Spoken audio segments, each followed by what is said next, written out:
Welcome to Daggers and Shadow Daddies. We're your hosts, Ryan and Adriana. Buckle up, Buttercup.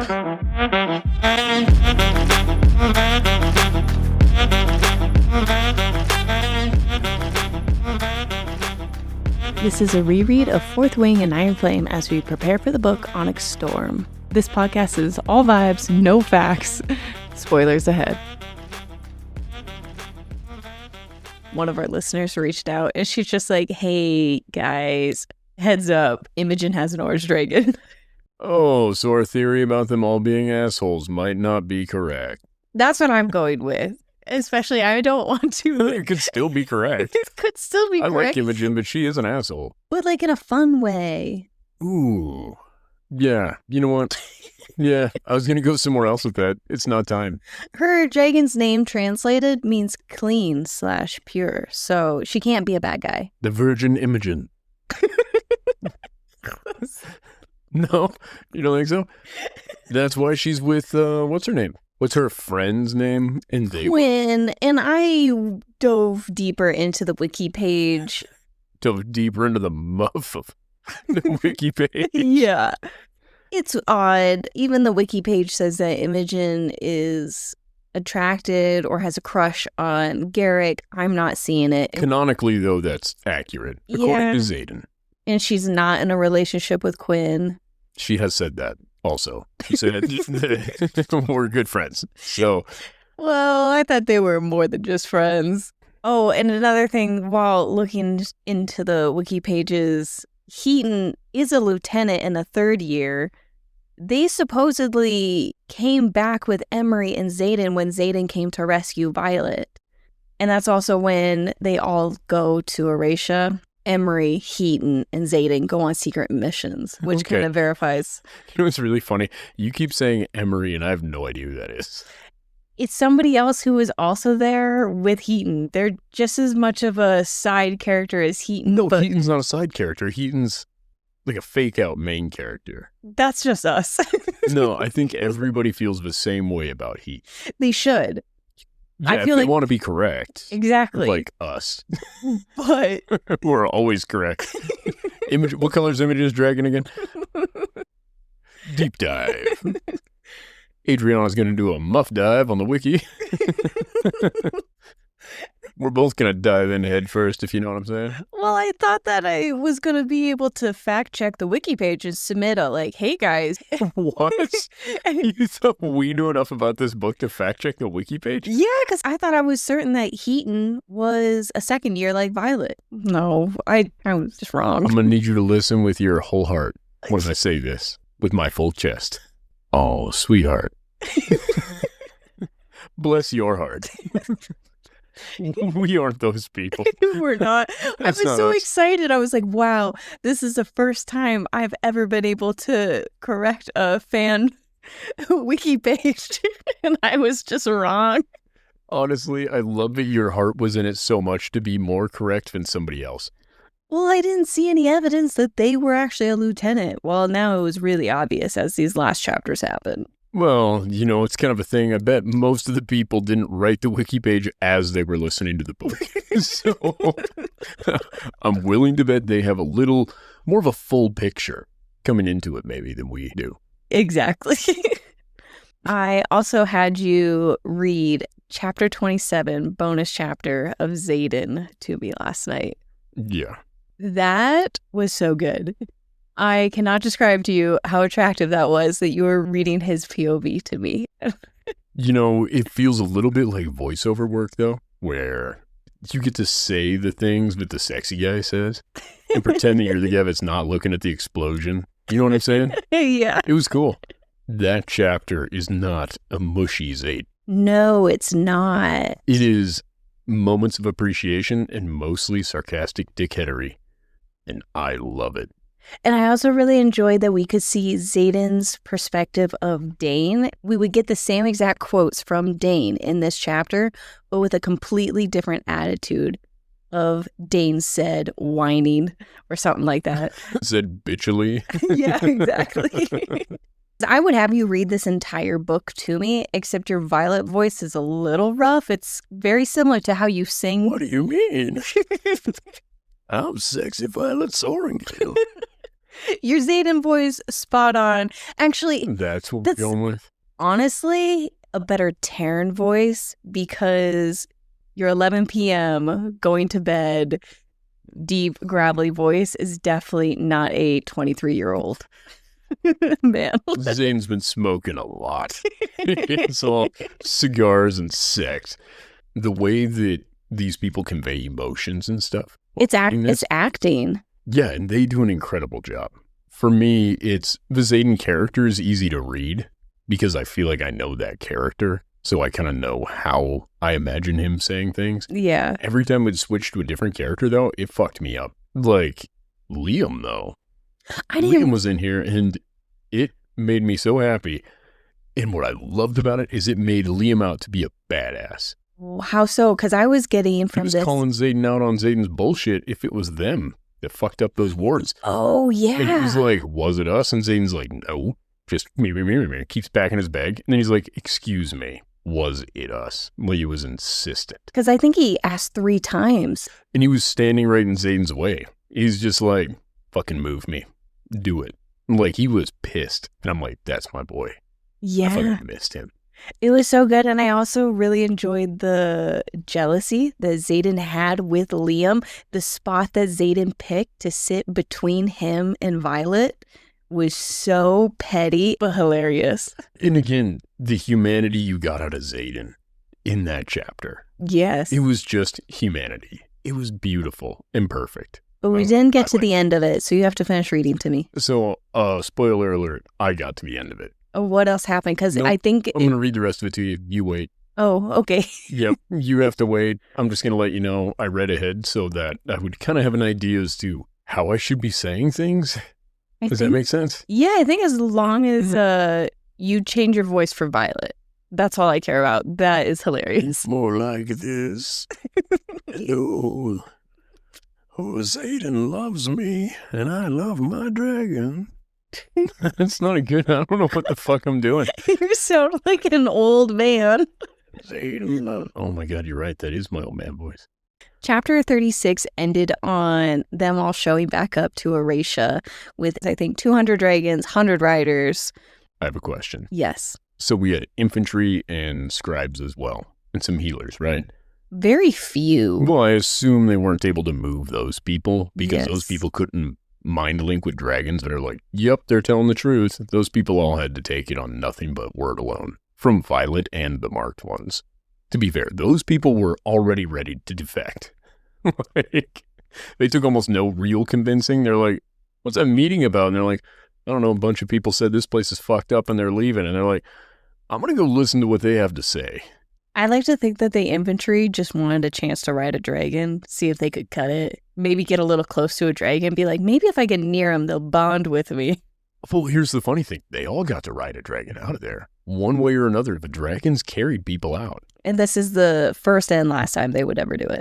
Yeah, I would jump on that opportunity. I might even defect again from Erasia, but I'd be like, listen, guys, I've got to go. I want to go back just a second because when you brought up infantry, it reminded me of the whole question that Liam was asking Xaden. And we were so caught up on their relationship, I forgot that I wanted to ask you, if it wasn't them who messed up the wards, what happened? It was another riot of Griffin Flyers. They came to steal the weapons because Xaden and them weren't supplying them with enough, so they still had to steal from outposts. But with the wards, the question was, it was such a huge blackout, I think was the term used. At that outpost. So they didn't have the alloy there, the alloyed weapons, to propagate the wards there anymore. The Griffin Flyers stole them. I thought that the wards were down and then they could steal them. And that's why Liam was asking, is it us? Because there are other traitors in the midst of this. Yeah, I think that's what he was implying, that But I still think it was Griffin Flyers. That it was an inside job. Yes. Okay, now moving back forward. It was a hand job. Chapter 37. I got you there. She has a nightmare. I get so confused on what the hell is going on with these nightmares. There's so many theories. But only mine is reasonable. Oh, I would love to hear yours while I look up some. No, we went over it last time, and I'll change the details this time because I kind of come up with this shit while I'm talking. Unless Violet is telling me directly what's going on with these dreams, I can't figure it out. It needs to be written out. Violet solved the mystery of these dreams, and that is when... The mystery has been solved. Exactly. We have a book club on Fable. If anyone would like to follow, please join. But there were some really great theories that people had. One person says they feel like it's true communication coming through the dream. Another thought it was... Pause. Can you explain that to me? There's no explanation. True communication. I'm taking that between her and Xaden. I don't know. Maybe I shouldn't have said that one because I don't get it. No. I think I see what you're saying is the dreams she's having are unfiltered link between she and Xaden. Maybe. And Xaden's having the dreams about the bad guys? Yeah, that's maybe. Okay. I truly have no clue. What the fuck? I told you I have no thoughts on these dreams. I don't even think about my own goddamn dreams. I can't put any thought into it, but what I can do is read other people's thoughts on this. You can read other people's thoughts. Intrinsic. Another person thought it was Xaden's dreams that Violet was seeing through their communication bond. Wait, Violet's dream that Xaden experienced? No, Xaden is having the dreams, and Violet is connected to him, so she's experiencing them too. That's sort of what I said last time, I think. I think that was yours. Did I write that? No, Oh. no. I think that was yours also. You're in love with my brother? Another person says, I think those were real encounters mentally. The magic wielded from the ground is allegedly stronger because it's not bound by bonds with dragons. Flyers have mind-bending skills, so we know they exist. I think as soon as the sage or the general saw them at Riorson, he was able to lock in and torment them via their dreams. I think Xaden's dreams at the end was to help us have context to how he ended up transitioning in the first place. His fear of losing Violet was manipulated against him to egg on the use of the earth over his bonded power. That was a thorough one. I liked it. It is so good, and there's so many angles. That's nothing but respect. Yeah. Awesome. Another individual has telepathic communication between the two of them. Because she has seen this in other fantasy books. She says, in my mind, it is similar to what happens in Aragon. Don't spoil Aragon for me. Is that something we're going to read or no? That, I think, is a book that my brother read in middle school. Oh, shit, okay. It's not one of these books. No. Oh, okay. No. It sounds like there would be a dragon in it. It does. That's the dragon's name. Dragon? The dragon's name is Aragon? I think so. Another person says, I feel like she is somehow able to look into the future, and that will be her second signet, and the dreams are a weird manifestation of it. I thought these dreams were kind of future-ish. The thing I would say adds a lot of credence to that idea is somebody makes fun of Violet for thinking precognition is a real thing. And then this would tie back into that. That stood out to me. Barlow makes fun of her in class one time, and he's like, I'm not the one who thinks precognition is a thing. When they're talking about the riders are an hour away and they arrived within an hour. Yes. She's like, then they must have known. And he's like, no, it's an hour and an hour. What, you think they can see the future now, dummy? Blah, blah, blah. So it would make sense if that came back and she could be like, ha, suck it, Barlow. I can see the future. And he comes back for like a third time. He's like, and my power is I never die. And the last one is somebody thinks the sage is Taryn's previous rider, and they are somehow connected through that bond. Naolin? Yes. So I think we also discussed that. Yes, I really like that I don't remember theory. if that made it to the episode or not. No clue. If not, here it is now. Because it was like a 25-minute bit that went on about this. It would make sense if Naolin is alive, he would still be connected to Taryn in some way. The bond isn't necessarily severed when they become Venet. We don't know anything about that. Only reason we know that wouldn't be the case is Barlow and his dragon at the end of this book. Oh, yeah. Because I kept thinking of Xaden, and I have no clue. I'm assuming Sigil keeps it. Xaden better fucking not break Sigil's heart. Oh. Because Liam will come back to life and kick the shit out of him. But yeah, she has her nightmare. She wakes up. She's horned up seeing Xaden sleeping and I just had this crazy dream. I'm a little wet, right? We almost died. We should probably fuck right now. Actually, no, I don't think they fuck. I think she just gives him a blowjob. Yeah, she does. And it's a wild blowjob because he's like, stop, you're injured. And she's like, my mouth ain't injured. She just fucking just throat goats her way into his heart. And you know what? I respect it. But she's completely battered, just bruised all over, and he can't stand looking at her, but he's like, I don't want it to stop. But you Back of your head ain't bruised. Gotcha. All right. That's maybe meaner than it should be. But it sounds like she knows what she's doing. And we know where Xaden learned the finger thing. We don't know who taught Violet the blowjob tricks. Oh. Prince, whatever your name is. Alec, I think. Prince Alec of blowjobbery. But yes, that happens. She wakes up. She's thankful for him. Blames her mom for his scars. Oh, yeah, and he had morning wood. I noted that, too. When you're his age, it's not morning wood. You just have wood all the time. Honestly, when do you grow out of that? I don't know. I don't have a dick. No? I guess I've been looking for a while. No, I'm just saying, like, do you know people, I guess? Nobody brings this up to you. No. Well, how am I going to find out? My dad's dead. We could Google this before we That's a better option than having a seance, I guess. A seance to ask my dad, hey, when did you stop getting morning wood? Is that really all you needed? Yeah. Anyways, bye. Toodaloo. He's like, I didn't, and that's why I had 80 kids. Anyway, yeah. So she made use of his blood flow at Devera commands. Devera had no part in this. We don't know that. Ryan, stop Was his room warded against Devera's blood arts? Stop. That did not happen. Just saying, she could be a vessel bender. They were supposed to be downstairs at some point too, but they were.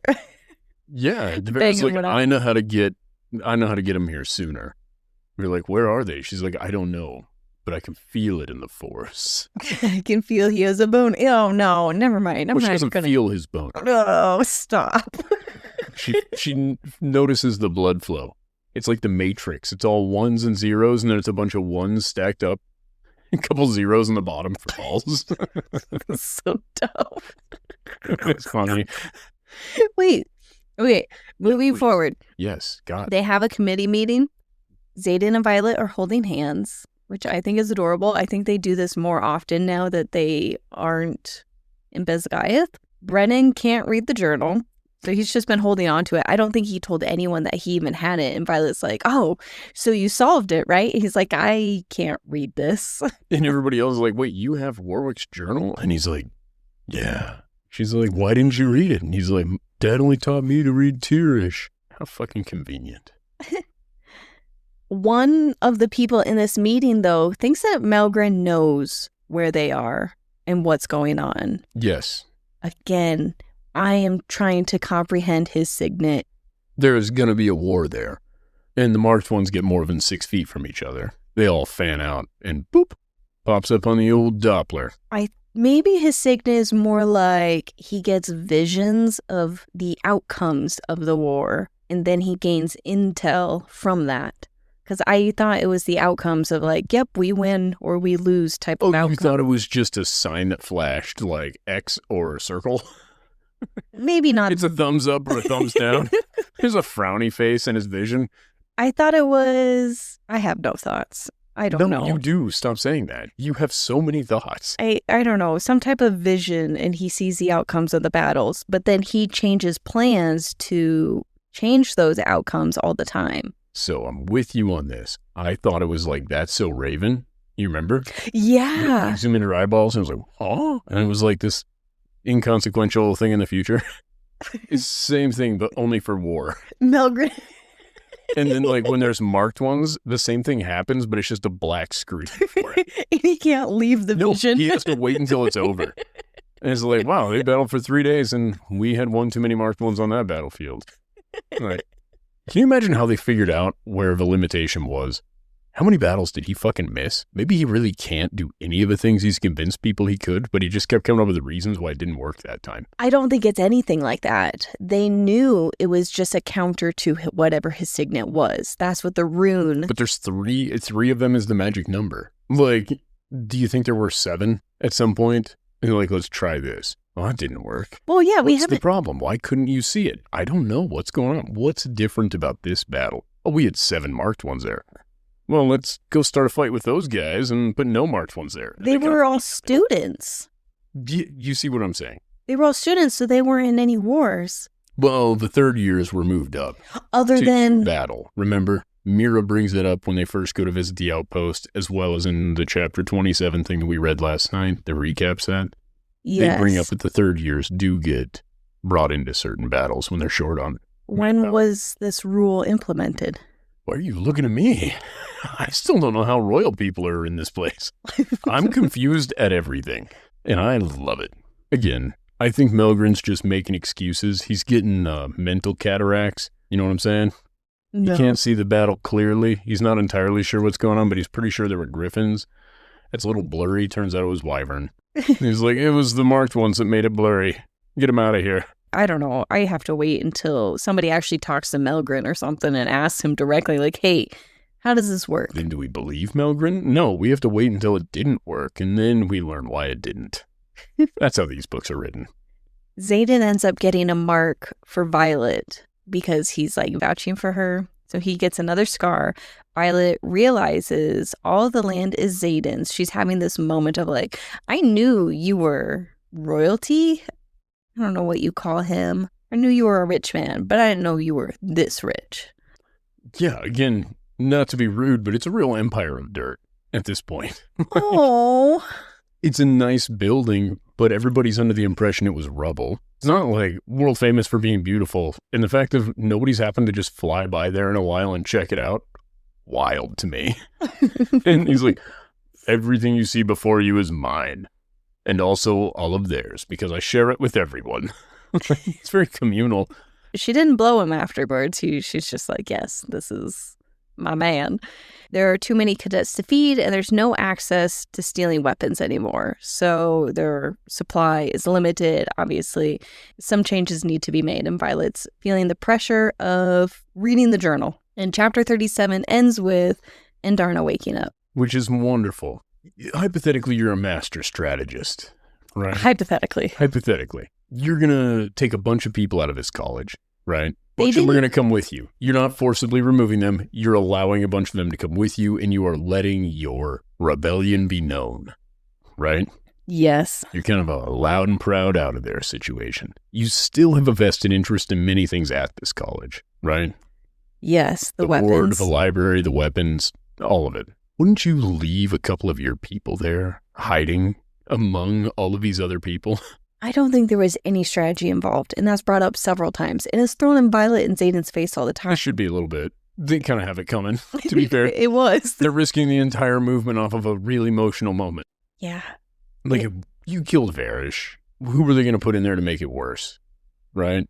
I don't even know if they had stayed, what would have benefited them staying, though, after all of that. Well, not the whole group of them, but you leave some stragglers so that you can smuggle weapons and stuff out and still gather intel from Besgaiath. They have no method of gaining intel from anything going on now with Navarre. Yeah. None. Information is the most valuable thing in war, period, right? Yeah, because then after this, they're kind of done with Besgaiath and start dealing with that one dude, the Viscount. Yeah, Tricaris from Poromil. Yes. But that kind of goes tits up also. Yeah. They kind of create an issue everywhere they go, and they're not doing anything sneakily. Everything is out in the open now, except for the actual details of our heroes to each other. All of the secrets that exist are now really between Violet and Xaden. And Xaden still goes on secret missions without her knowing what they are. And what's the purpose of that now? I don't know. Because he doesn't fully trust everybody who they brought back with him, right? Because he's like, oh, it would be smart if some of the people came here to be double agents. They bring What would have been families. really fucking smart is if you would have left a few of your own double agents.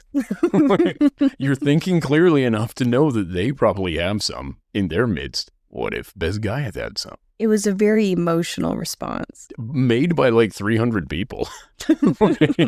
They all got together and made this one big emotional response. It was wild to me. It's cool. Don't get me wrong. It's really funny, but I'm just like, guys, let's stop acting like we should be the head of the war room now. We fucked around and found out. It never crossed my mind that they should have left stragglers for their own advantage at all. I was like, yeah, get out of there. Leave. Listen, you also wouldn't be the person though pretending to be this crazy strategist. No, and there's no way I could ever be a double agent either. I can't even be a double agent in board games. Adri, first of all, you're good at weird lies, not anything that has any sort of gravity to it, which is really funny to me, because you're not invited to do crime by anybody. Never. Absolutely everybody is like, no, which, again, is a great quality for you to have, but it's an area where you need to separate yourself from this book a little bit, because there's nobody in this book that is quite as not invited to do crime as you are. I will never forget going to the title office. We were just licensing a snowmobile. I was sweating profusely. Yeah. Literally We didn't do anything illegal. It was just a lot of time had passed. And then you were just like, oh my God, they're going to find out. And I'm like, and if they do, so what? And you were sweating. But that's why I know I would never survive in Bezgaiath. Like, at all. My love. I would be murdered, even if I passed the parapet. Hypothetically. Yeah. So here's the thing.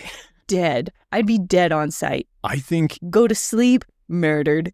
you are so great at so many things. As far as characters in this book that I think you maybe could more closely be, man, Jacinia when she isn't lying about getting people books. I think you could omit things like she did initially, where you're like, oh, this would just get Violet in trouble. If your primary thing was like, oh, let's just protect my friend, and you don't have to out and out lie, just omit. Because I think you omit as well as anyone. You're just really bad at directly saying something that is untrue. Or even doing these little half-truths, like Violet in the interrogation, dead. I'd be dead then, where they'd be like, nope, she's lying. I'm like, God damn it, I missed a detail. Well, no, this is why they would know you're lying, because you wouldn't miss any details. It would all be perfect recollection of what's going on.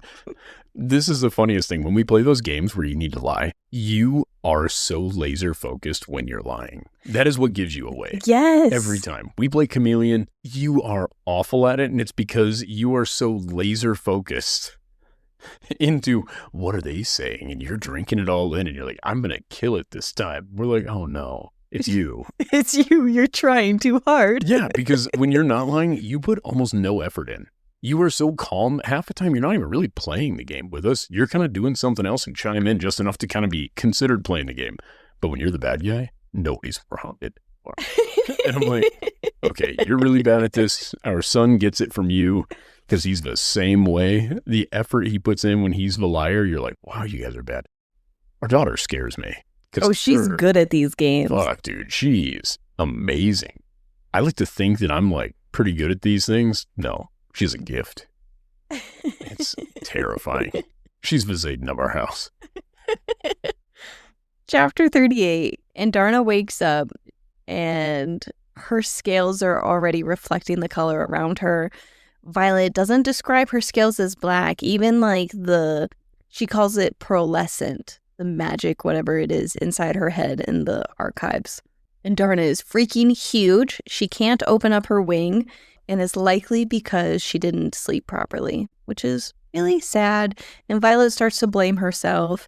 And I'm sure, like, for you, you're like, yeah, Violet, it is your fault. But to me, No, I still think Violet shouldn't blame herself. Oh, wow. I was really surprised that's your take, because I really thought you were going to be hard on Violet, as it's like, yeah, the situation she was put in, I can see why she would blame herself, but it's something Andarna wanted to give her.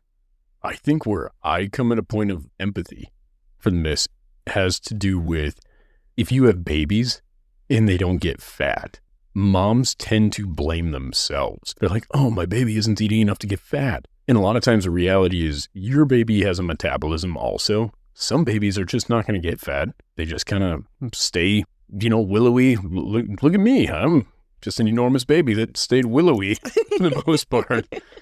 And then the guilt that you see these young mothers have with that is how I imagine Violet's feeling, where it's like, it's not a choice. It's nothing you're doing. Like, I get it was kind of a direct result of an action, but it wasn't really a choice for Violet in that moment either. And I think what came from the sleep thing was less to do with Andarna using her power and more when Violet almost overheated or whatever. Oh, yeah. What is that called? Burnout. Yes. Yeah. Yeah, and that's not her fault. No, I would agree. That's Varish's fault. Mm-hmm. And Taryn tells Violet she will never carry a rider, and Andarna doesn't know yet. And Andarna just trotted away to go eat some sheep. And what did, I think, Bodhi or Riddick say when they saw her? Oh, I think this is somewhere else. They compared her to Taryn. They were like, holy fuck, 2 black dragons? Yes. Which is pretty rad. She's like, yeah, that is a little odd. They begin their new classes. There's new history. Violet is panicking over all the possible consequences, like we were just discussing, of them having a emotional response to just leaving. She translated the book, and she thinks there is blood magic. Oh, and I also wanted to point out that Kaori didn't go with. I think Emetario did, though. Kaori's the double agent. It's okay, we got this. I'm theorizing. Kaori's going to keep him in the loop for Besgaia's bullshit. And it's going to be good. Because he and Devera probably fucking. Yeah, and Devera left, so. Yeah. And he's like, oh man, it's going to be hard without you. And she's like, no, it won't. And she uses her blood magic. Oh my God. Keeps him from getting rocked up. She's like, you won't be hard until you see me again. Snaps her fingers. Oh. Yeah. That's right. Kaori's limping it out there now. Oh my God, no. Oh, I'm sorry. You're offended that he's not going to get rocked up when his lady's gone? For shame, Adri. Devera deserves better. I also want to point something out. Near the end of our last discussion, we were talking about if Horatia is within the wards. And a day later, I was taking a shower and I'm like, oh my fucking God, we are so dumb. What is the whole point of having the journals? Because they're not in the wards. They are outside the wards, but I think they're barely. Yeah. Yeah. When looking at the map and looking at a little circle, it looks like they would be within them, but they're not. So do you think the map's poorly drawn, or you think the wards are goofy? I think the wards are goofy. Okay. All right. The Flyers are attacking because they lost their supplies. Violet starts to plan going to get the luminary from the Viscount. At this point, she still doesn't know what the Viscount wants. Nobody does, right? Brennan knows. Everybody knows. Right? No, that's kind of my point. Oh my God. Why the fuck are we still keeping secrets? You guys let it all hang out at the college. Now we're worried. Oh, and as she's making plans for the luminary, Andarna asks Taryn, can you carry a luminary? And he says, that question insults me. Can you carry a luminary while insulted? It's a great moment, honestly. Between Andarna and Violet, they're constantly insulting him. Yeah, and he likes, it's why I hang out with you and our daughter. Because we insult you? Yeah. It's so much fun. I like the little insult competitions me and our daughter get into. Where she insults me and then we go back and forth. And when you do it, it hurts. A lot. That's it. Well, I think there was one that Violet had where she's like, well, can you get there in 12 hours? He's like, I can get there in 10. I'm insulted. And again, he is the most prideful. Xaden might be as prideful as Taryn, but it's close. And it makes sense again why. Sigale's like, I like that human. He thinks he's better than us. That makes sense. On the first read through, I would have been like, yeah, Xaden, you're right there with Taryn. On the second read through, no, Taryn all the way. And it's not that Xaden's bad. It's that Taryn just holds up so fucking well. But we don't know Taryn from Sigale's POV. We just assume it's more dragon dick. Oh. Other than that, she's like, because you can tell if having an enormous penis is desirable among dragons, Taryn's just dragging that thing as he lands. Ew, I didn't even think about how they could have dicks. No, they don't. Lizards don't have that. Sure, they got lizard dicks. Lizards don't have dicks. Google it. No, I don't want to look. No. Okay, well, I don't know. I think it's like birds. No, they have eggs. Okay, hold on. You do realize that ducks lay eggs. Male duck penis. I thought it was like some type of fertilizing thing. You see how ducks do it? I don't want to. Ducks got the corkscrew, Peter. Yeah, so the lady duck can't get away, which is fucked up. Evolution is sometimes rapey. Dragons don't have dicks. Really? No. You don't think so? No. I think you could have Terran out there without him just swinging massive hog. Ew. What do you mean, ew? I bet it's glorious. Given the size of Terran, his dick would be the size of a griffin, right? Well, listen, different critters in the animal kingdom, it's proportionally different. I mean, if that were the case, if you just ran it off of that logic, men my height have a 2.5 foot cock. And I don't want to disappoint anyone. That's not how it works. At least not for me. If every other 6.5 foot tall dude out there is rocking a 2.5 foot penis, though, it's good for you guys. No, he doesn't. I think so. I think Terran is rocking just walrus-sized hog. Oh, no. Yeah. And I think it, like, when he comes down sometimes, like, he skims the water. Ew. That's how he washes it. Ew. He's like, you never know. Sigil might give me some dome later. Ew, I told you not to use that word. They're flying through the air. And he's like, well, normally I can do it in 10, but Devera's back there, and now I'm 12-hour flight. The air resistance. It's like a sail. He's using it to scare off the wyvern. I bet Terran and Sigil fuck in the sky. Yes. 100%, right? Also, well, here's the thing. They're also, like, facing each other in this scenario, right?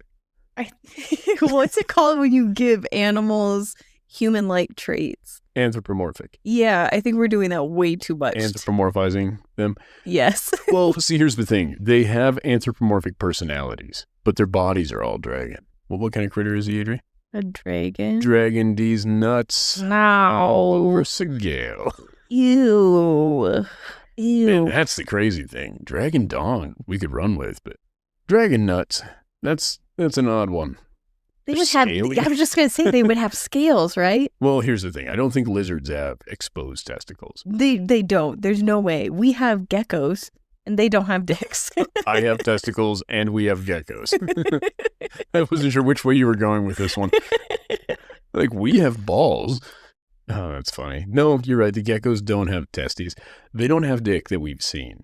No, it's some type of fertilizing process. Yeah, but there must be some lizard dick. Google crocodile penis. I'm just curious. Oh my God, yes. Most lizards have penises? That's what I thought. Let me see this. No, I just looked up if they have penises. And now you're like, I better not show him the phone. I want to see a crocodile penis. A weird thing to demand of your spouse. But I'm going to use this size. Yes, male crocodiles have a penis. Okay, now let me see how big. How big is it? It's not external. They have an internal penis? I don't see where that would be helpful at all. Oh my God. That's my God. I've had friends like that have internal penis. Ew. Okay, let me see. I think that your reference of a crocodile dick is exactly what Terran has. Let me see. What is this? It's so cute. Why is it adorable? I was wearing a hat. Balls? Why? Okay. There's no scales on them. Well, of course not. They're chafing. Okay, how big, though, is what I'm getting at. Because that's how we find out how big Terran's penis is. So, a caiman crocodile has a 7 centimeter long penis. So, 2.54 centimeters per inch. We're looking at basically 3 inches of penis there. 20 centimeters. That's what, around 8 inches? 7 3/4?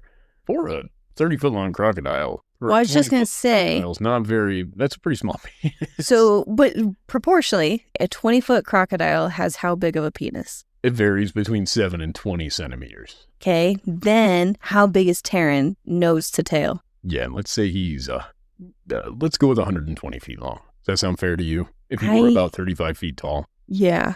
Sure. You're the one that I'm trusted on this. Well, I'm just saying proportionally, if he was about 120 feet long, that would give him 120 centimeters of dick. And then, let's see. And that means he would have just under a 4-foot penis, which for a 120 foot long critter is not that big. But still, his is double that. He folds his in half so it looks like everybody else's penis. So we're giving him an 8-foot dick. I think that's fair. Yeah. If his tail is 25, 30. But I do like that it's inside. It's not external. Well, but it can be. It could be. It's not just dragging there all the time. No, it's inside. Can you imagine you were a 15-foot long crocodile and you just got a 7-inch penis. Or a 7-centimeter penis, so a 3-inch penis. I can't imagine having a penis. Honestly, it's awesome. It's great. It's like a free pass to behave however you would like in public. Oh. You just get to do whatever you want. People are like, don't do that. You're like, excuse me, I'm a man. Trying to just keep chugging along on chapter 38. Keep chugging along. The Dark Wielders are in Zolia. Mira's riot arrives. Taryn has Tiny's or Tynan's. I don't know how to say its name. Tiny. I think Tiny's fine. Yeah. Neck in his mouth this whole time. He's just like, I don't know what's going on. I don't know what time he let go of the neck. And oh, they do mention when he lets go. Oh, okay. And it's after Mira is like, we're not here to fuck around. Like, we're good. Tell your dragon to chill the fuck out. That's good, because I was just like, oh, Taryn, how long are you there for? Oh, we also learned that Lilith saw Mira after Violet's whole experience. After everybody left Bezgaeth, They called everybody back for a meeting. Lilith went to the outpost where Mira's at. That's where one of the Wyvern were dropped off by Xaden's group or whatever. And Mira punches Brennan. Yeah, as she should. 100%. I love that there's this soft moment initially where she's like, my Brennan. And he's like, my Mira. And I imagine they're like, da-da-da-da-dun-dun. And they're like running. Just like a slow run, and it transitions into her just getting pissed. Like her hands are out like it's going to be a hug. And then her right fist slowly forms. And it's just this crazy Superman haymaker. Like she just jumps a little and wham. He's bleeding for nearly all of the next chapter also. A shitty mender. He can't mend himself very well. Clearly. Chapter 39. Wait, they have 200 people in one mender? Oh, it's a rare. Ignore me. Yes. But yet, Truth Sayer, we've met 2 of them. One. 2. One of the Griffin Flyers is a Truth Sayer. Oh, interesting. So if Violet... I think they got real superpower. I thought they had like less. It's not as strong. Okay. But just like the Truth Sayer in the interrogation, he can tell if you're lying or not. Okay. Yeah, I skipped over that part in my head. So Riddick makes an ice pack, which I thought was just a small detail of him getting to use his power for something like that. And where we were just completely wrong and forgot all about him in the last discussion. And it's a nice little reminder. Just a reminder of, hey, this man has ice power. He's really putting it to use. I think Mira's feelings are valid, just as you have said. She says her dad's heart gave out because of Brennan. So she is... Fair. I don't think it's unfair to really let Brennan know the gravity of what he did to their family. And to him, he's like, I don't give a fuck what mom thinks. And she's like, but dad died because of it. Which, again, I think is unfair. Your dad didn't die because he thought his son died. I don't know what happened. He was heartbroken. He was sad. Sure, his heart gave out. Heartbroken, but yeah, okay, but we all know that you don't actually die of heartbreak, right? Yeah. Like, it's not, never is that ever. The doctor comes out and talks to everybody. Listen, the Jets just couldn't pull it through on the playoffs. Your father couldn't handle it. And he passed of heartbreak. It's never happened. I don't think that their dad is dead at this point. I think, no. No, they burned his shit, and I believe him probably as well. He was at the college when it happened. It's not like he was out in the middle of nowhere. Oh, you're right. Yeah, they would have presumed dead. They would have found his body. Yeah. Well, presumptively, he died in the comfort of his home, of a broken heart. Yeah, there's never been anything of, while dad was away, he died. And they don't seem real big on autopsies. But they real quick filed in cause of death, broken heart, and then ran with it. I think he was sacrificed. I think he was murdered. Yes. That's what I'm going to land on. Yeah, for some reason, I literally never thought about how they would have had his body. Because I've seen theories where people think that the dad is still alive. And maybe he is, but it seems odd that they wouldn't have recovered his body. Yeah, because You know he what I was mean? living at home with everybody. Yeah, and he wasn't a writer. Yeah. Like, we have a fucking scribe. Well, we don't know what happened to their body. He probably died. Oh, of what, in the wilderness? Broken heart. Gets him every time. I got a feeling that He wandered out there like Shep. The other scribes are throwing rocks at him. Just, go on now, get. And he just sat and walks away. He's like, but I have 2 other kids. And they're like, you loved that one more. And you're just throwing more rocks. Fucking weird. yeah. Dad died because of you. Really? Yeah, all the writers said that he was a shitbird for letting you die. They stoned him to death. No, I just think it's unfair that Mira's like, he died because of you. And it's like, well, no, your dad had 2 other children that he loved deeply. He can mourn the son, but he doesn't die because the son died. So at this point, we're landing on Dad. Congestive heart failure or something. He could have been murdered. Sure, yeah. Or it could have been cholesterol. It could have been either. Unless it's a cover-up by the mom. And Who she sent him to live with the venom? who faked his death. And she's the one that said, yep, he died of heartbreak, everybody. And you Don't think mind he's him. hiding in her office? Where would he hide? I don't He's know. like the curator of the scribes. I don't know where he's hiding. I don't know. I'm just saying he seems like a difficult dude to hide. Yeah, I don't know how, if he's alive, And how you they got couldn't him out of send there. him to pour a meal because his son's there hiding. It's a little bit like a game of hide and seek where all the good spots are already taken. Dad's over here. Brennan's over there. Mira's Xaden's over here. Mom is over here. Yeah, she's That's hiding it. So, somewhere. I think she's hiding with the venom. I could be wrong. We better meet the mom. It would be hilarious if she had like silver hair. You find out Xaden's just got an Oedipus complex. Oh my God. You know what I'm trying to say. Yeah. That would be really funny for me. Really sad for the rest of you. One of the Venom had silver hair or something like that. And people have theorized, oh, is that one Xanden's mom? Or is that one like a future Violet? Or is, I don't know, if it's his Let's mom. hope future Violet. Again, if his mom's grayed up, oh, Xaden. I'm not seeing any timeline weird stuff like that going on in this book. What do you mean? Where you could have like a future version of yourself. Oh, yeah. And honestly, time travel will ruin this book for me. Yes. This series. Because it is never done well. While the siblings are all arguing and they're all like having their little reunion and whatnot, Xaden makes a comment that he wished that he had siblings until he saw them and what's going on with them. Yeah. Secret siblings. He's got one out there. It's going to be a like... Wait for it to be like Kat was his sister. That's why they broke up. Whatever. He found out and he's like, I can never tell her. And Violet and Xaden, they're like making out or just being all gushy. And Brennan's like, what the hell is They're this? making out, but they're not fucking. And Brennan's Yeah. like, ew. And Mira's like, this is light. Normally, they like to fuck in front of people. Garrick, like, unzips a gimp suit. He's like, I don't know what you're talking about. He zips it back down. He starts peeking from around the corner, even though everybody else is just standing there. I like that your side story for Garrick is he's just a pervert. Mm-hmm. Could be Riddick, too, I guess. No. I didn't see another mask.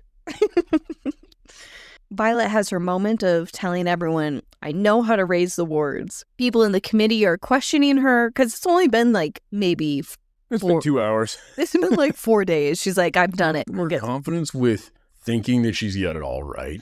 Do you know Yes. Do you remember what the word is? She's getting fucked up, right? The rain. There's quite a bit she's Between getting rain messed and up. flame, though. That's It's the one of them. Yeah, but I mean the big one. The namesake for this book Yes. would be Iron Rain. And I remember as soon as we heard Iron Rain, I'm like, motherfucker, it's going to be Iron Flame because, you know, Fire Dragon's name of the book.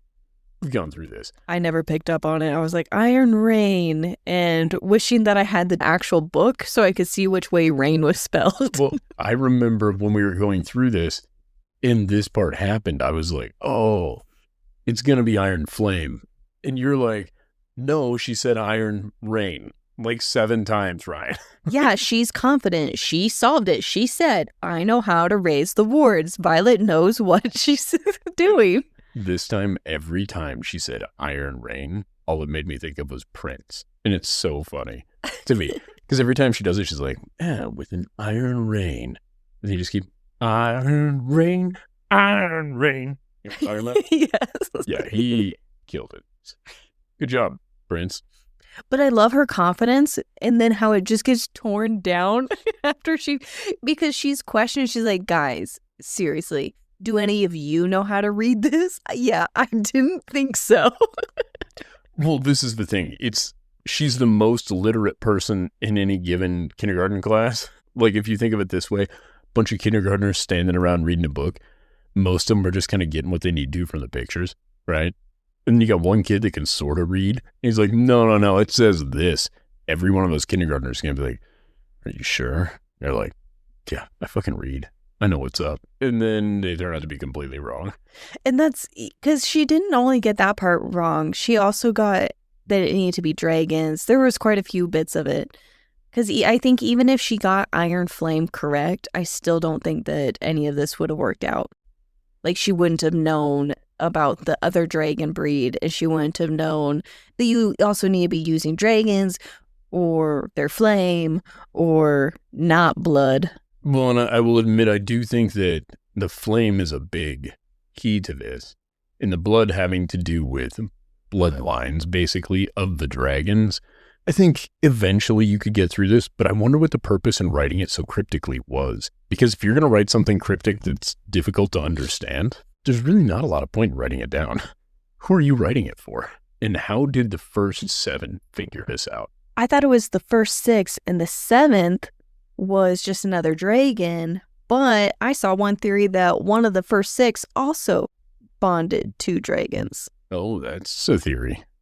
Yeah, I haven't heard of this theory. Well, they go and they try to follow Violet's instructions. It obviously doesn't work. She's waiting.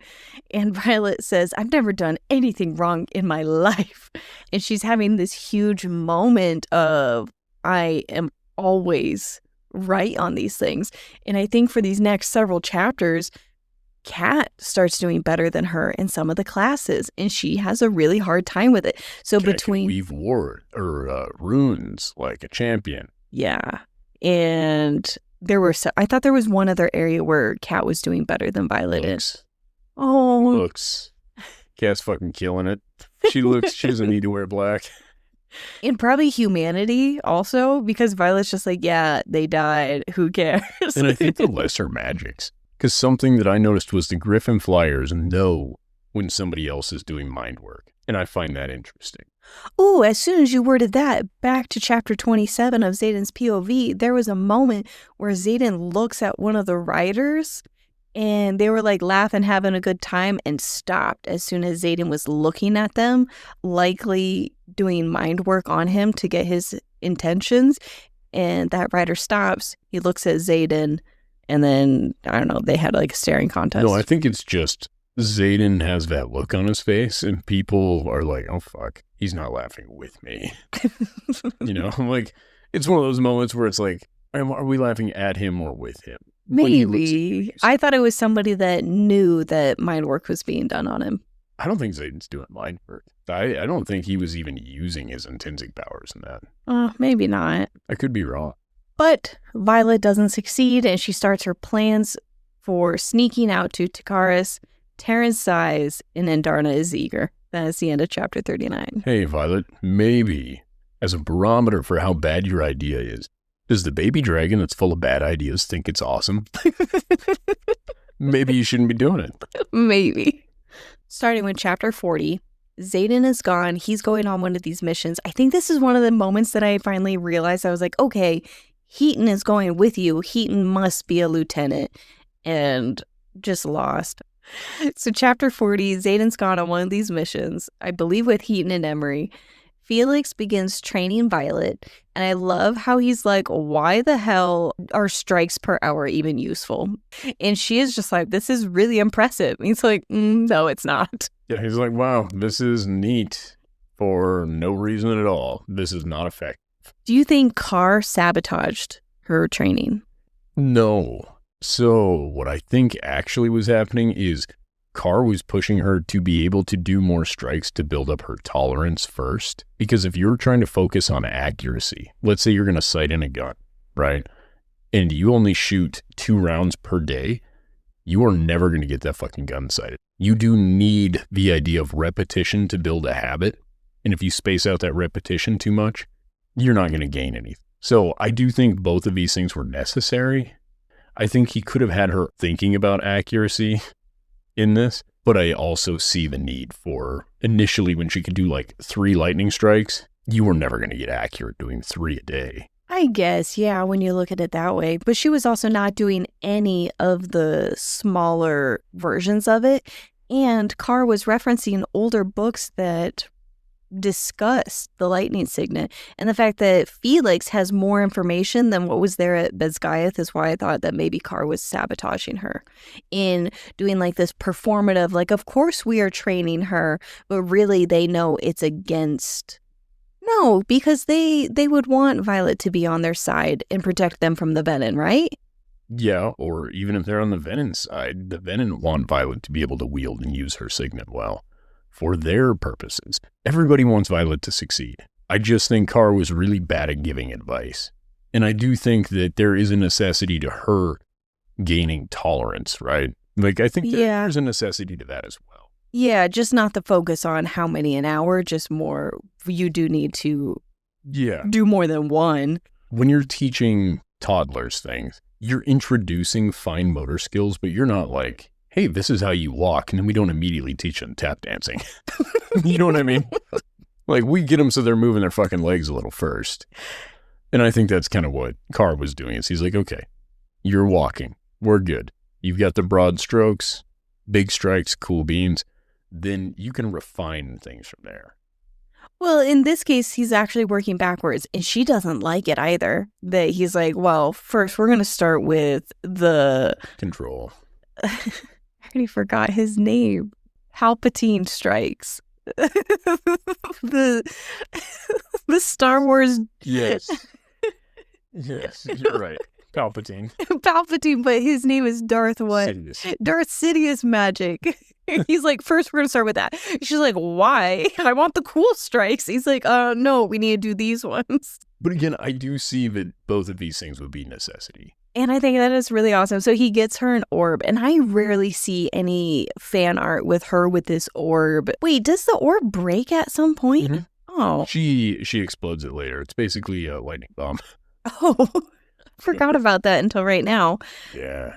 I thought that whole cave scene was while they were still going to Bezgaeth. No. They do their own war games at their new made-up school? Kinda. It's so Solus is in the cave, and they're hunting for kind of like the boxes that attract venom, I think is the idea.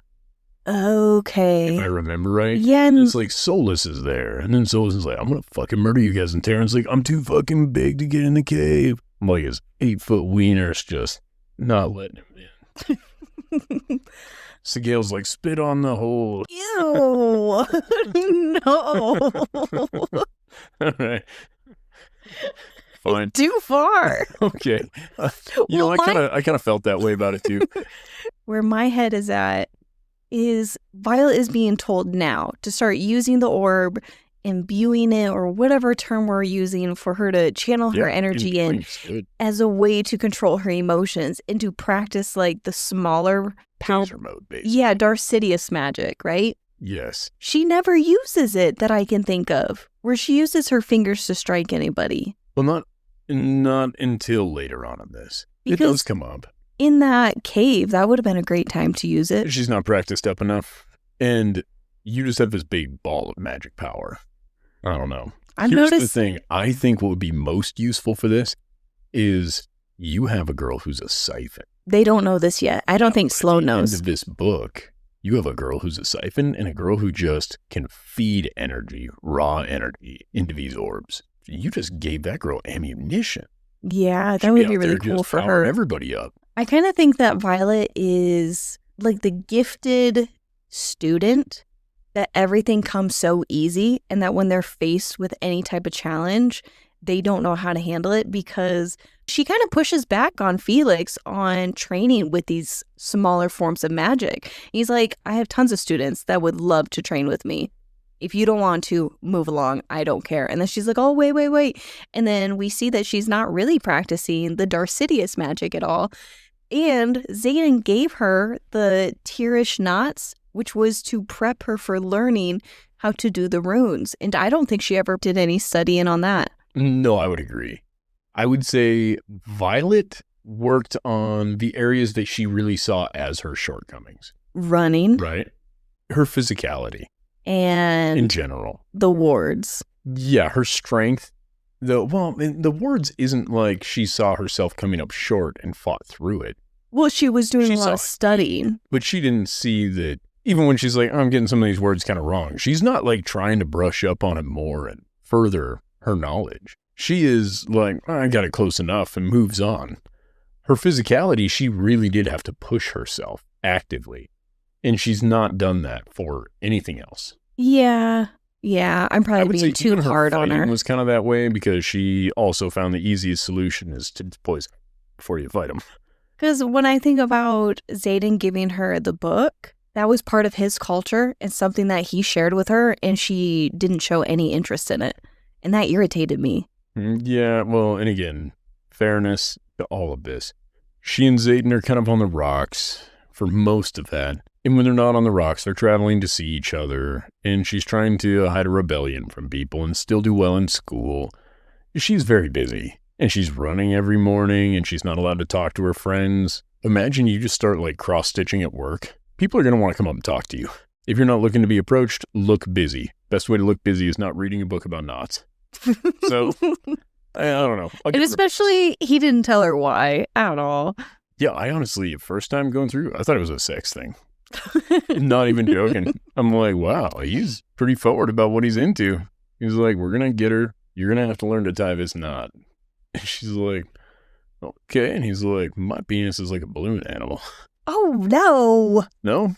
No, I took it as if he's into that as a fetish, that he likes being tied up. Yeah, it's a way more logical way to do it rather than just not a penis. He's like, I need you trained for the next time that we fuck. You need to know how to do these knots. Because I won't be able to get it up unless there's a Celtic knot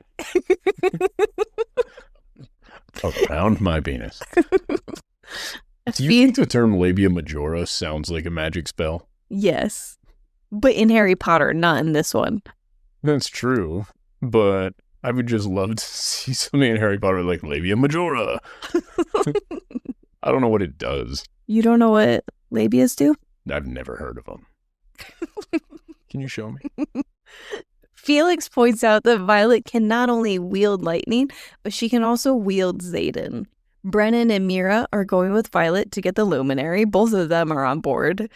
Fistful of dummies. That whole household. It was really kind of surprising that Brennan was less about Violet's safety because Brennan knows the reason and he knows what the Viscount is like. He's been trying to make deals with the Viscount for some time. And Mira was more about being there for Violet's safety. Brennan's negotiation tactic is right back to the guy that puts 10 grand on the dash of his pickup when he comes to buy something from you. And then he's like, I'll give you $6,000 in cash. Cash is king, blah, blah, blah. And you're like, this is a terrible negotiating tactic. I know you have more money on that dash, and I know that you want this thing. Like, I have this. So he's thinking, I'll bring what you want. And then you're more incentivized to make a deal with me because you know that I have what you want. Does that make sense? Yeah. But and it's not a good negotiation tactic. He doesn't consult with anyone. He just makes the decision at the end without Xaden or Violet. Or Mira, but I didn't really think Mira had a say in the decision. And this is not the only time Brennan does some shit like this. It's not? No, Brennan acts as if he is the decision maker. Remember when they go back and meet with everybody from Navarre? One time he was throwing rank at Xaden, and then Xaden is just like, yeah, sure, you're higher rank than me, but this is my goddamn house. I like that Mira's like, so you fucking died and got promoted? I like that moment with her. There's really high turnover. Like Colonel Asarai, and she's like, Colonel, and he's like, Colonel here, and she's like, the fuck, you were dead there. Like, eat a dick. She gives no fucks about him. I like her a lot. Oh, I think she's going to get together with Serena's cousin. Wouldn't it be cool if she got together with Serena instead? I think Serena's with somebody. Listen, that may be the case, but people break up all the time. Nope, she's not in a relationship with anyone. But she unseriously attempts to set up Mira with her cousin Drake. Jacinia and Sawyer, I think, get together. Which they should. I think that's a really cute couple. Sawyer's been wonderful since day one. And he wants to learn how to sign. Yeah, he does. And that gets really funny. I don't think we talk about it in these chapters, though. I don't remember. I know he doesn't want Riddick to teach him because he's like, you probably have me say something stupid. Yeah, want some fuck? Yeah, it's funny. Oh, but anyway, so Mira and Brenna, they go with Violet to get the luminary. Violet says to Taryn, you sure you can find the way? And he's like, I'm going to pretend you didn't just ask that, which is great. Taryn never promised to not tell Sigale, just tells Violet that she's just gone. And Andarna is not invited, which is sad, but I don't think she can fly that far at this point. She still needs her harness. Her little Andarna Bjorn? I know. She's so cute. But she's not little anymore. She's freaking huge. You gotta expand the Bjorn. Or you can imagine she's like trying to squeeze into it. She's like, no, I still fit. Who shrunk my harness? The Flyers were expecting them. There's a second person now that we've met that is a truthsayer, and they use their signet or whatever you want to call it for the Flyers to test whether they're being honest. I didn't really understand the whole point of it. It seemed like if you could be honest, like the testing out a polygraph at the beginning, give an obvious answer of what's your name, so-and-so, right? It's like, all right, we've now calibrated it. And Brennan starts with Colonel Asarai. Everything from there on out seems like it's bullshit. This truthsayer signet is similar to the one at the interrogation. It's just kind of this Boolean, true or false, telling the truth. Xaden's already there. You aren't where I left you, Violence. Which I loved. Yeah, but this tells us where he was going. No, I don't think that's where he was going. He said that as soon as Sigale found out that Taryn was leaving and on the move, he left. And he beat them there. Once he got back from his mission, he arrived, they were gone, and he beat them there. Wait, now I'm confused. It made sense when I was listening. Oh, okay. Maybe it does make sense. Maybe I'm making it make less sense. I don't know. That's completely fair. Because his mission was in this direction already. Because he was there for hours beforehand. No, yeah. But to me, it doesn't make a lot of sense, other than his mission was there. He was there for hours before they got there, which tells me that Kat had hours to prepare what she was going to wear, say, and do when Violet got there. Yep. And then Xaden was like, I didn't know you were here. It's like, yes, you did. Don't act like you didn't know Kat was going to be there, please. I know those nipples. Oh, Who do no. those belong to? Chapter 41 pissed me off. I had to pause this chapter so many times. I love this book, and I think I love it so much more because it can make me hate Kat. Feel so many emotions. I wanted to throw my phone. I think I even audibly yelled at one time and paused it and scared everyone in the house because I was getting pissed off at everything she was saying. But was she wrong? Yeah, she was wrong. So chapter 41, the palace is shockingly beautiful, like a display of excessive wealth. Violet realizes that they aren't being escorted by Flyers, and Xaden knows the place very, very well. The Viscount says, my niece will see you are in proper attire. Just rage-inducing. And Violet is blaming herself for not asking the right questions. And Mira is likely just on the side watching with popcorn like, what the fuck is going on? Who's that hot chick talking to those guys? Who's this hottie that's got my sister pissed off? Yeah. Okay, so it's a real power move, but it's also a weird thing to be like, we've left your room exactly how you left it. That's what your parents say when you come back from college. If they loved you. Oh. If they didn't, your room was different. But he has been there enough that he has a bedroom. Yeah, where do you think he learned the thing with the fingers? Stop it. Why am I in trouble? Xaden's in trouble, you're in trouble. That's how it works. Feel like this is a real lopsided way to do things. Because when Xaden's not in trouble, I'm still in trouble. Because you're not saying nice things about Xaden then. I am saying nice things about Xaden now. Xaden knows a cool trick. And later, when they're fighting each other, because we haven't gotten to that chapter yet, but I know that it's there, she was trained by Xaden. Like, he does not talk to her about any of these things. And then, like, poor Violet is blaming herself for not asking the right questions. And that's not her fault. No, I agree.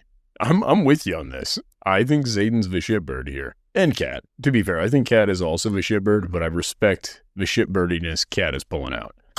If her goal is to be like, I want that to come back to me. Whether or not she really wants it, she wants that option available, or she just doesn't want Violet to have it, she's putting in the work. We can agree. She's not phoning this in. No, she is putting in a lot of work. Right? Because I'm pissed. Violet's pissed. Mira's not upset enough. She's just more like, oh, what the hell is going on? She's confused. That's true. And I'm a little bit with Mira on that to a certain extent.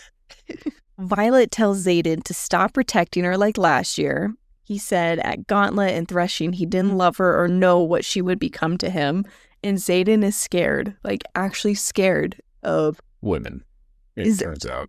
Is actually scared of her being killed at some point while they're there. They communicate so poorly in this chapter because there's also the whole Xaden tells Violet, I think, of what Cat can do.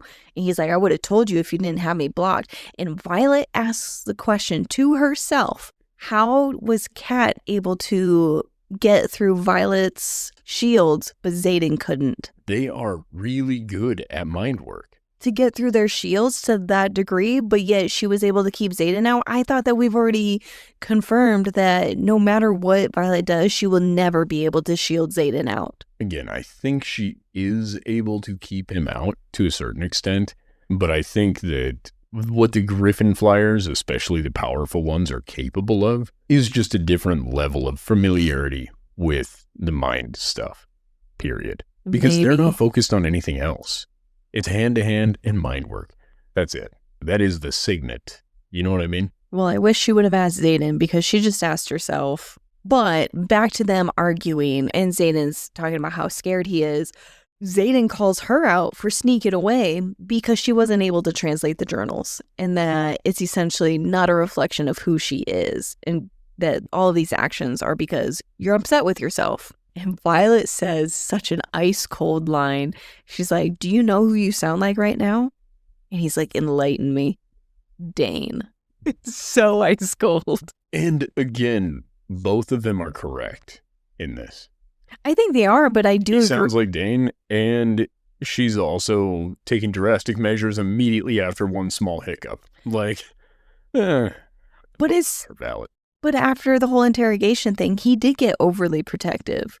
Sure, and for good reason. She nearly was killed. Again, if Varish had really just wanted Xaden and not actually wanted Violet to spill the beans, he would have just killed her. Yeah, well, she says that. Xaden's hurt. I think he apologizes here soon as he kind of like takes a moment to actually reflect on, like, ooh, you're right. I am being overly protective and not letting you be your own person and make your own decisions.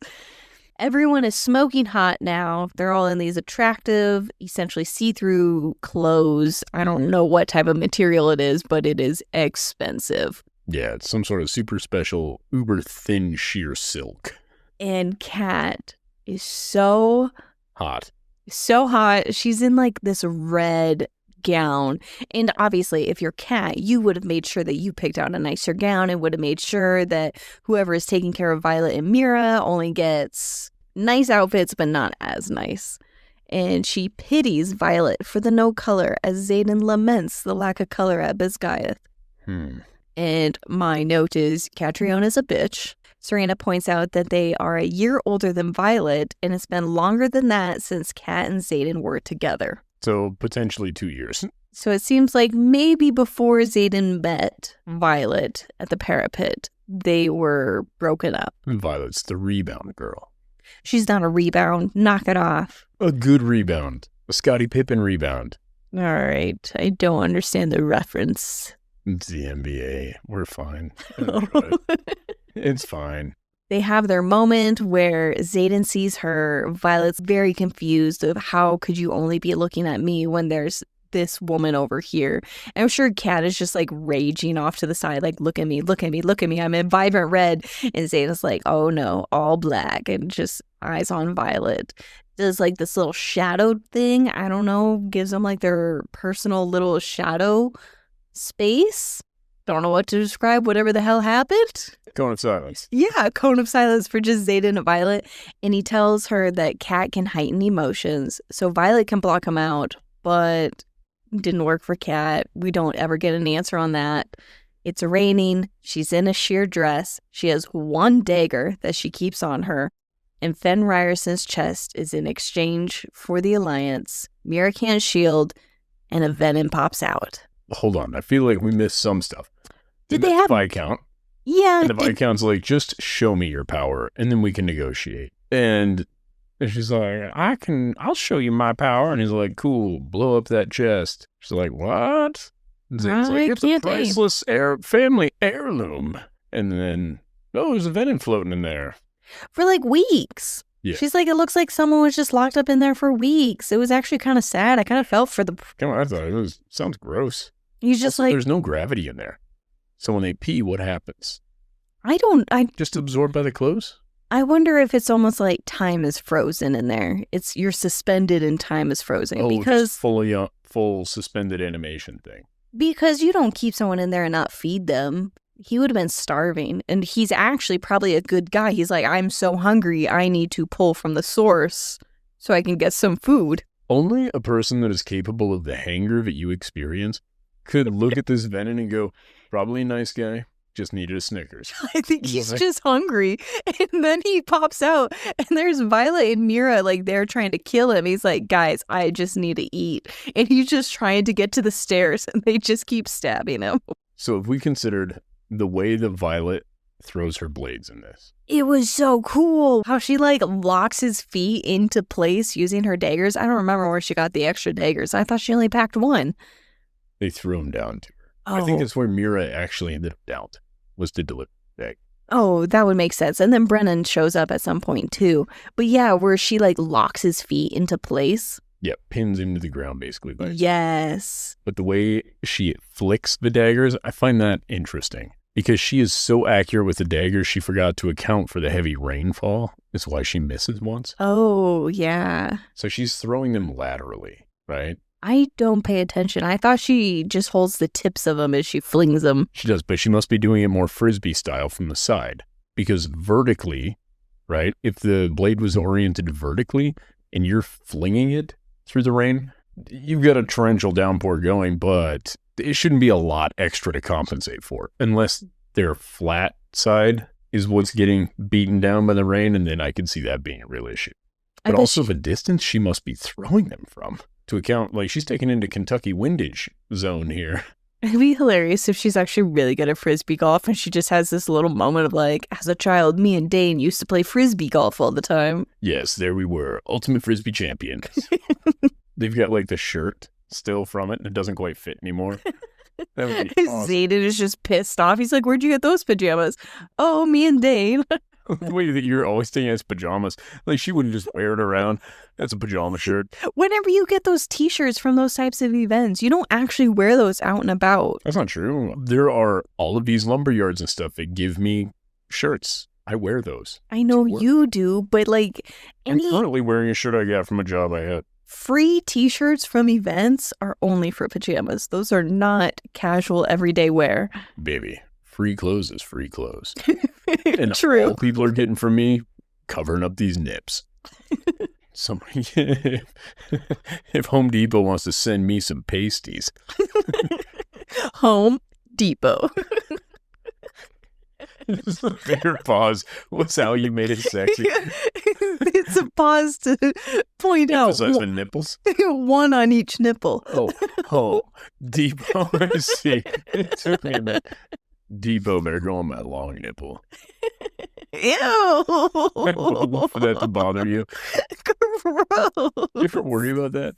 Like, what happens if I get old and I get long nipples? Ew, then you better have some Home Depot pasties to cover them up.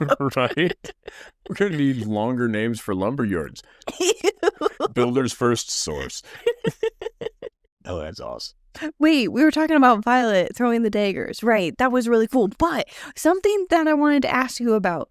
If this worked, where she strikes lightning on the water that electrocutes him and it kills him, why were they able to bang in the shower? Because if she has Dark Sidious magic, right, where lightning can leave her fingers, I think the lightning is kind of all over her body when she's also having an orgasm. How was Xaden not electrocuted? Well, remember, sometimes the lightning comes from her hand. When she is trying to cast lightning, it's coming from her hands, right? The big strikes? I think so. No, they come from the sky. She just kind of like points like, you there. Well, actually, no, she doesn't point. Otherwise, she could She aim. might be pointing, but it's kind of a squirrely finger.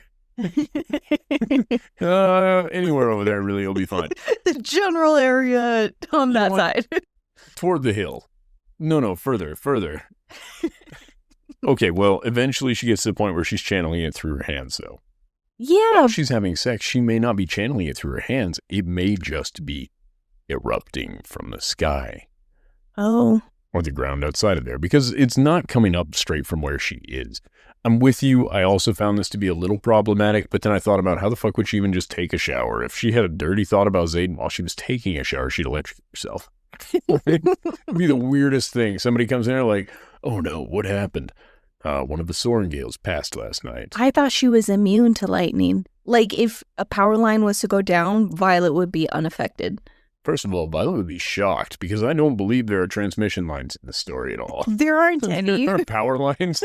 A power line went down. Violet's like, I'm not even bothered. Everybody else is like, yeah, but aren't you a little confused? What the fuck is that? Where did they come from? And what do they do? No, they have mage lights there, but... The only reason we have power lines is for light. I love that. No, they don't need power. They got mage lights. They don't have electricity, do they? No, they don't. You're correct. They do use mage lights, but the only way it is addressed is they have light places. They don't have an ability to keep things cold outside of people like Riddick with ice signets. Warm things up outside of... Yeah, why is Riddick being used in wartime when he should be keeping food cold? Yeah, exactly. He should be being a Riddicurator. Just keeping things cold. Because when they needed an ice pack, she immediately was like, get Riddick. That's our only ice pack. We don't have a refrigerator. Correct. There are no ice boxes or anything. It's a lot of salt-cured meats, I think.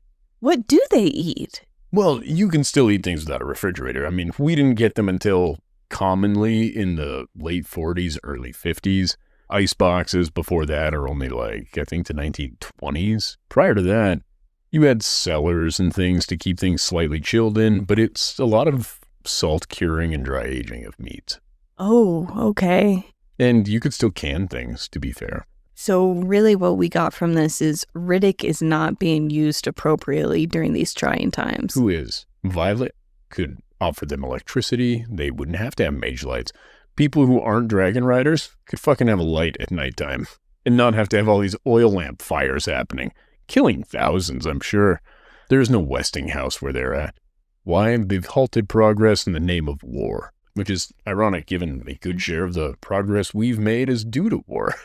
I think that you're also proving a point that civilians becoming Brennan makes sense. Like, if all of Their these... lives suck. Yeah, when you see all these dragon riders with all these cool signets and whatnot, you're like, well, I could do that and take care of my family. Like, we could have food for weeks if one of our children could have ice wielding. If they could bond a dragon, we could eat that bad boy and it'd last us months. No, that's not what I meant. Out here wearing dragon skin boots. But the amount of families that would benefit from having one of their children with one of these signets. It would be huge. Imagine that you're one of like the lame signets, like true sayer. They come home, they're like, are you ready to help us provide for our family? They're like, yes, but it's a very specific circumstance I will be useful in. Well, this was a great set of chapters. 41 pissed me off. I did not dive into that much detail in how pissed off I was. It's been a couple days for me to calm down a little bit over Kat and recognize that she is a fictional character. She is not real. She is not hurting my friend's feelings. She's a fake girl, but a real bitch.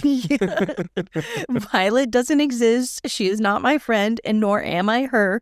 Nobody is being Kat in my life. What's really funny is that was my favorite chapter of all of the chapters we read. And I wanted to get into it and then realized what a bad idea would be because it's just so much shit that I can have fun with. None of it would be fun for you. Yeah, because I would just be pissed off. If you were playing devil's advocate with me on that, I'd be like, you motherfucker, she's in the wrong. Yeah, you know me too. I love you. I love you. You are my bestie. You're my bestie. It was a great time. We had fun. Now get out and go live your life. No, wait. No. Thank you all for listening. We appreciate and love you all. Please follow us here, TikTok or Instagram at Shadow Daddies Podcast. And then go live your life. Bye. Bye. Get out. We're done. This was Daggers and Shadow Daddies. Now it's my time. Toodaloo. It was fun for us. I hope it was fun for you. But that's all we've got. Goodbye. Come back in a few days. We love you.